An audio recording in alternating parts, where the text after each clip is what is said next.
ஒரு சரியான ஒரு பாடமாக எடுக்கிறார். ஒரு பெரிய ஒரு மாபெரும் வரலாறு, இந்த பேனோராமிக் பிக்சர், ஒரு பெரிய ஒரு அகலமான ஒரு படமாக காட்டிட்டு வர்றார். கர்த்தர் ஒரே மாதிரி தான் பார்த்துட்டு வர்றாரு எல்லாத்தையும். முத்துக்களை எல்லாம் ஒன்றா சேர்க்கறதுக்கு உள்ளே போடக்கூடிய ஒரு நூல் அல்லது ஒரு கம்பி திருஷ்டாந்தப்படுத்தினார். எல்லா இடத்துலையும் திருஷ்டாந்தப்படுத்தினா எல்லாத்துக்கும் இல்லஸ்ட்ரேஷன் கொடுக்குறாரு. இங்கே சொல்லியிருக்கு பார்த்தியா இவர் தான், இங்கே சொல்லியிருக்கு பார்த்தியா இவர் தான். நம்ம சரியாக படிக்கலன்னு தெரியும். அதை தவிர உலகம் முழுவதும் ஆளன்னு பார்க்குறாரு. ஆனால் கர்த்தர் அவர் மூலமாக என்ன செய்கிறாரு? கிரேக்க மொழியை கொண்டு வர்றார்.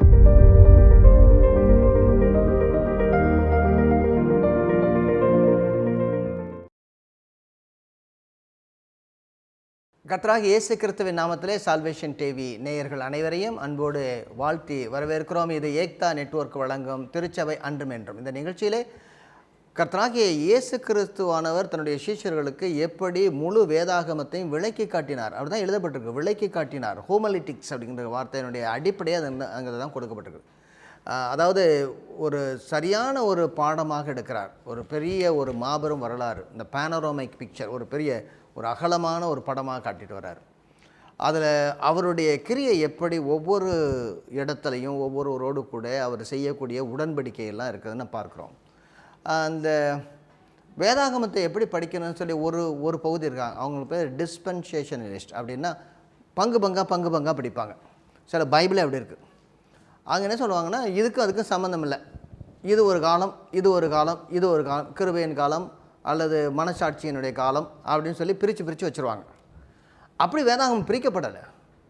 கர்த்தர் ஒரே மாதிரி தான் பார்த்துட்டு வர்றாரு எல்லாத்தையும். முத்துக்களை எல்லாம் ஒன்றா சேர்க்கறதுக்கு உள்ளே போடக்கூடிய ஒரு நூல் அல்லது ஒரு கம்பி அவருடைய அனாதி தீர்மானமாகிய ஆசீர்வாதத்தினுடைய, அதாவது உடன்படிக்கையின் ஆசீர்வாதத்தினுடைய திட்டம். இதான் இந்த ப்ராமிஸ் பிளான் ஆஃப் காட். என்ன சொன்னால் இந்த கவர்னண்டல் ப்ராமிஸ் பிளான் ஆஃப் காட். நான் அடிக்கடி சொல்லுவேன், எங்களுடைய மென்டார் வால்டர் கெய்சர் அவங்க சொல்லும்போது இந்த ப்ராமிஸ் பிளான் ஆஃப் காட்னு சொல்லுவார் எல்லா இடத்துலையும்.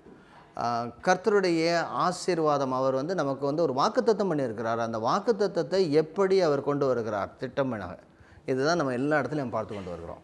இப்போ உங்கள்ட்ட மனசில் ஒரு கேள்வி வரும், என்னென்னா எல்லா புத்தகத்தையும் பார்த்துட்டோமே, எந்த புத்தகத்தை பற்றி நம்ம படிக்கலேன்னு சொல்லி ஏதாவது ஞாபகம் இருக்குதா?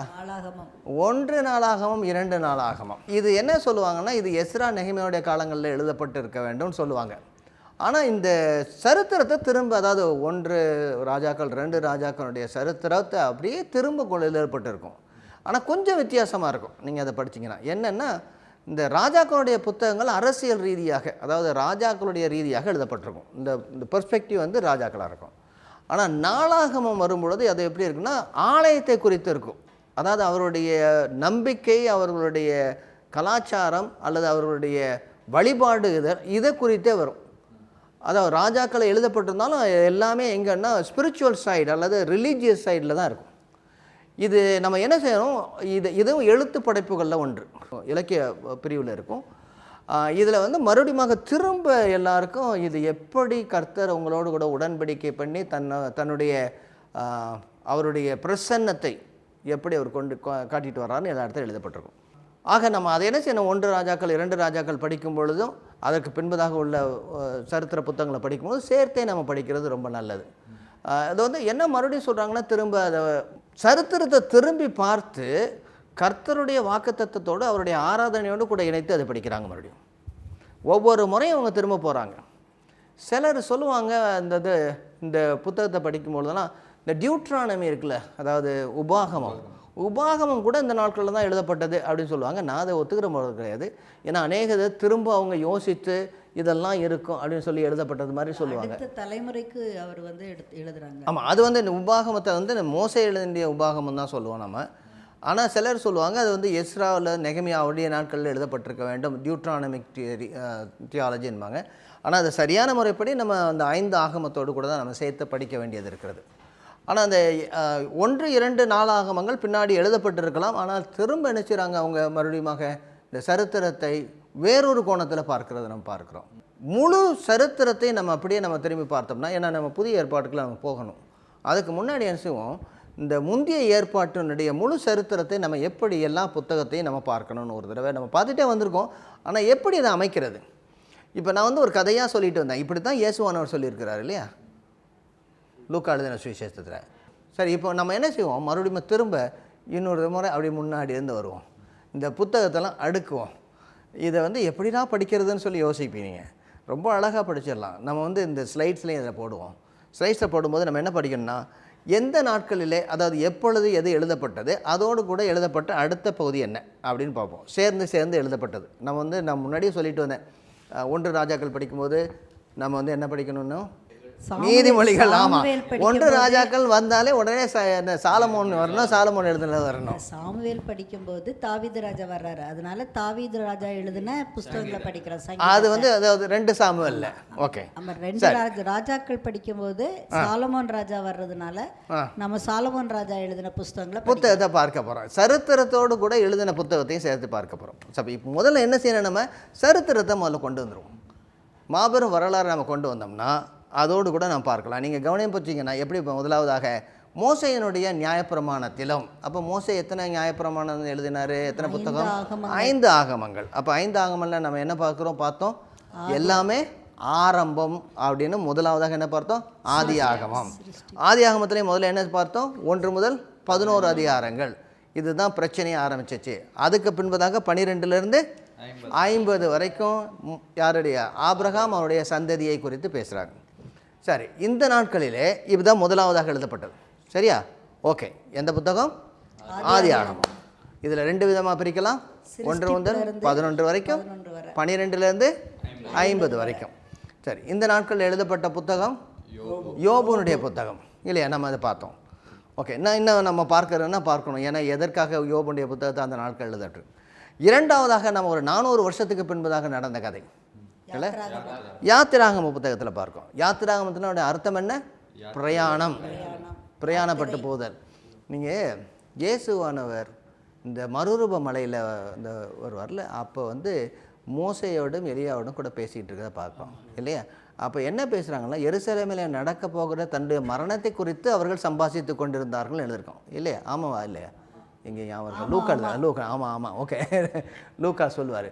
ஆனால் அந்த மரணம்ங்கிற வார்த்தையை வந்து இந்த மொழியாக்கத்தில் தான் போட்டிருக்கே தவிர, ஒரிஜினல் க்ரீக்கில் என்ன செய்யப்பட்டிருக்குது என்ன, அதாவது எருசலேமிலே நடக்க போகிற யாத்திராகமத்தை குறித்து பேசி கொண்டிருந்தார்கள் அப்படின்னு. யாத்திராகமத்தில் என்ன நடந்துச்சு, விடுதலை, அவர்கள் ஒரு பெரிய மீட்பு, அந்த மீட்பை குறித்து பேசி கொண்டு இருக்கிறார்கள். அப்போ மரணத்தின் மூலமாக அந்த மீட்பு வரப்போகுதுன்னு சொல்லி, பஸ்கா ஆட்டுக்குட்டியினுடைய மரணத்தின் மூலமாக மக்களுக்கு மீட்பு வரக்கூடிய. ஆக யாத்திராகம புத்தகம் கிட்டத்தட்ட 400 வருஷங்கள் எகிப்தினுடைய அடிமைத்தனத்தில் இருந்தபோது எழுதப்பட்டது. யாத்திராகம புத்தகத்தினுடைய 20வது அதிகாரம் பார்க்குறோம், 19வது அதிகாரம், 20வது அதிகாரம் குறிப்பாக அவர்களுக்கு கொடுக்கப்பட்ட நியாயப்பிரமாணம், அரசியல் சாசன சட்டம். ஆக இதோடு கூட சேர்ந்து நம்ம படிக்க வேண்டிய அடுத்த புத்தகம் லேவியராகமம். ஏன் நாம் லேவியராகமத்தை படிக்கணும், கொடுக்கப்பட்ட சட்டங்கள் என்ன, திட்டங்கள், எத்தனை கற்பனைகள் கொடுக்கப்பட்டது, 613 கொடுக்க, அதாவது 3 விதமாக பிரித்தோம் இல்லையா.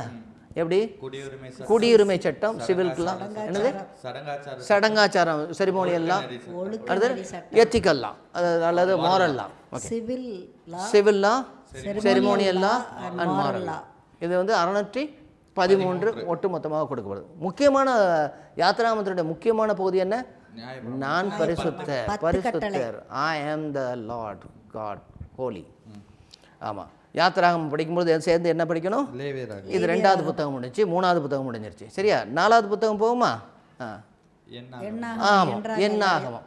எண்ணாகமத்தில் நம்ம என்ன பார்த்தோம், எண்ணிக்கை, முதலாவது எண்ணிக்கை, அதுக்கடுத்து 2வது எண்ணிக்கை, கடைசியாக உள்ளது. எண்ணாகமத்தில் முக்கியமான 3 நிகழ்வுகள் என்ன நடந்துச்சு, முதலாவது எண்ணிக்கை நடந்துச்சு, அதுக்கடுத்தது 40 வருஷம் வனாந்திரத்தில் சுற்றுறாங்க, மறுபடியும் திரும்ப 2வது எண்ணிக்கை நடந்துச்சு இல்லை. இது இந்த இதோட கூட சேர்ந்து நம்ம என்ன படிக்கணும், உபாகம். ஏன் உபாகமம் படிக்கணும், கடைசியாக வந்து மோவாப் சமவெளியில் வரும் பொழுது மோசே என்ன செய்கிறாரு, ஒரு 5 நீண்ட பிரசங்கம் பண்ணுறாரு. இன்னொரு தபா சொல்கிறாரு, எல்லாருக்கும் நம்ம அடிக்கடி சொல்கிற மாதிரி. ஒரு தலைமுறைக்கு அடுத்த தலைமுறைக்கு அவர் திரும்பவும் எல்லாத்தையும் மறுபடியும் கட்டளைகளையும் சொல்கிறார். இப்போ 3, அதாவது 5 ஆகமங்களை நம்ம வச்சுட்டு என்ன பண்ணுறோம், 3 ஆகமங்கள் என்னன்றது அது வந்து ஹிஸ்ட்ரியாக வந்துடுது. என்னது, ஆதி ஆகமம், யாத்திராகமம், எண்ணாகமம். இதோடு கூட நம்ம வந்து இலக்கிய படைப்பு, இதோடு கூட வேற படிக்க வேண்டியது யோபு வந்து இலக்கிய படைப்பு. அதுக்கு அடுத்ததாக லேவியராகமம் வந்து யாத்திராகமத்தோடு படிக்கணும். அதுக்கு அடுத்தது எண்ணாகமத்தோடு கூட சேர்ந்து உபாகமும் படிக்கணும். சூப்பர்ல, சூப்பர்லேட்டிவா? சூப்பர். ஆமாம். இப்போ வந்து மோசேனுடைய 5 ஆகமங்கள் முடிச்சு. இப்போ தீர்க்க தரிசன புத்தகங்கள் வருது. நம்ம தீர்க்க தரிசன புத்தகத்தை எப்படி 2ஆக பிரித்தோம்? முந்திய தீர்க்க தரிசன புத்தகங்கள், பிந்திய தீர்க்க தரிசன புத்தகங்கள். ஓகே. இப்போ முந்திய தீர்க்க தரிசன புத்தகங்கள் எல்லாமே ஹிஸ்டாரிக்கல் புக். இப்போ அதுக்கு அடுத்ததாக வர ஹிஸ்டரி எங்கே வருது? யோசுவாவுடைய புத்தகம். முக்கியமானது என்ன? அந்த யோசுவாவுடைய புத்தகத்தில் தேசத்தை அவர்கள் சுதந்திரிக்கிறார்கள். அதுக்கு அடுத்ததாக பிரித்து கொடுக்கிறார்கள் தேசத்தை.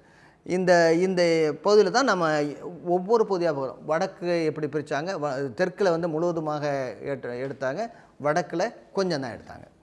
சரி, அதோடு கூட சேர்ந்து படிக்க வேண்டிய புத்தகம் ஏதாவது இருக்குதா? இல்லை. ஏன்னா அந்த நாட்கள் எழுதப்பட்ட புத்தகங்கள் ஒன்றும் கிடையாது. சரி, இப்போ எத்தனை புத்தகம் பார்த்துட்டோம்? 1 ஆதியாகமம், 2வது யாத்திராகமம், 3வது எண்ணாகமம்.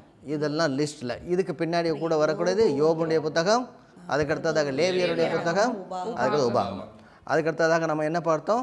யோசுவாவுடைய புத்தகத்தை பார்த்தோம். அதோடு கூட சேர்ந்து படிக்க வேண்டிய புத்தகம் ஒன்றும் இல்லை. அதுக்கடுத்ததாக நியாயாதிபதிகள். ஆமாம், நியாயாதிபதிகளுடைய நாட்களிலே குறிப்பாக 3 பேரை குறித்து நம்ம பார்த்தோம். தெபோரால், சிம்சோன், கிதியோன். தெபோரா, சிம்சோன், கிதியோன். இந்த நாட்களில் வந்து இதே, அதாவது நியாயாதிபதிகள் ஆண்ட நாட்களிலே ஒரு சரித்திரம் இருக்குது. அது எந்த புத்தகம்? ரூத்தினுடைய புத்தகம். சரி, இப்போ 5வது புத்தகம், 5வது சரித்திர புத்தகத்தோடு கூட இன்னொரு புத்தகம் ரூத்தினுடைய புத்தகத்தை எப்படி நம்ம பார்க்கணும்னா அது வந்து இலக்கிய படைப்பு. ஓகே. இப்போ அதுக்கு அடுத்ததாக நம்ம என்ன பார்க்குறோம்? 1 சாமுவேல். 1 சாமுவேலுடைய புத்தகத்தில் என்ன எழுதப்பட்டிருக்கிறது? என்னை தள்ளி விட்டார்கள், சவுல் அதோட கூட சேர்ந்து படிக்க வேண்டிய புத்தகம் இல்லை. சரி, 2 சாமுவேலுடைய புத்தகம் 7வது அதிகாரம் நமக்கு உடனே ஞாபகம் வரணும். தாவீதை ஆண்டவர் எடுத்துக்கிறார். ஆமாம், அதோடு கூட சேர்ந்து நாம் படிக்க வேண்டிய புத்தகம் சங்கீத புத்தகங்கள் எல்லாமே அதில் சேர்ந்து படிக்கணும். அதுக்கு அடுத்ததாக 1 ராஜாக்கள். என்னது? பிரிந்தோம் விழுந்தோம் இல்லை?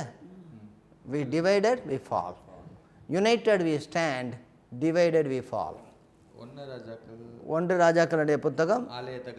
ஆலயத்தை கட்டுறாரு. ஆமாம், ஆலயத்தை கட்டி சாலமோன் ராஜா கட்டுறார், பிரதிஷ்டை பண்ணுறதை நம்ம பார்க்குறோம். பின்பதாக அதோடு கூட நான் படிக்க வேண்டிய புத்தகங்கள் நீதிமொழிகள், முக்கியமான அந்த எழுத்து படைப்புகள் சங்கீதங்களோட வரக்கூடியது. ஆமாம். இப்போ 2 ராஜாக்களுக்கு வரும். 2 ராஜாக்கள் வரும். என்னது? 2 ராஜாக்கள் வந்து சமாரியாவுடைய வீழ்ச்சி. சமாரியா விழுந்து போனது வருஷம் 722வது வருஷம். யார் கையில் விழுந்து போனது? அசிரியாவுடைய கையில். அதற்கு அடுத்ததாக அதை தொடர்ந்து ஒரு 150 வருஷத்துக்கு பின்பதாக யூதா விழுந்தது வருஷம் 586வது வருஷம். சரி, இந்த நாட்களில் நாம் படிக்க வேண்டிய புத்தகங்கள் 5 தீர்க்க தரிசன புத்தகங்களை தவிர மற்ற எல்லாம் 5 தவிர இல்லை? 5 தவிர. அந்த 5 புத்தகங்கள் எது? எசேக்கியேல், தானியேல், சகரியா, மல்கியா. ஆமாம். இது வந்து சிறையிருப்பின் நாட்களிலும் சிறையிருக்க பின்னாடி, சிறையிருப்பு நாட்களில் எழுதப்பட்டது, சிறையிருப்புக்கு பின்பதாக எழுதப்பட்டது. மற்ற எல்லா புத்தகங்களும், அதாவது 9வது நூற்றாண்டு, 8வது நூற்றாண்டு, 7வது நூற்றாண்டு, 6வது நூற்றாண்டில் எழுதப்பட்ட எல்லா புத்தகங்களும், எல்லா தீர்க்கதரிசன புத்தகங்களும் இங்கே கொண்டு போட்டுருவோம். கரெக்டா? எல்லா தீர்க்கதரிசன புத்தகங்களும் புலம்பல், அதோடு சேர்த்து புலம்பல். ஆமாம், புலம்பல்.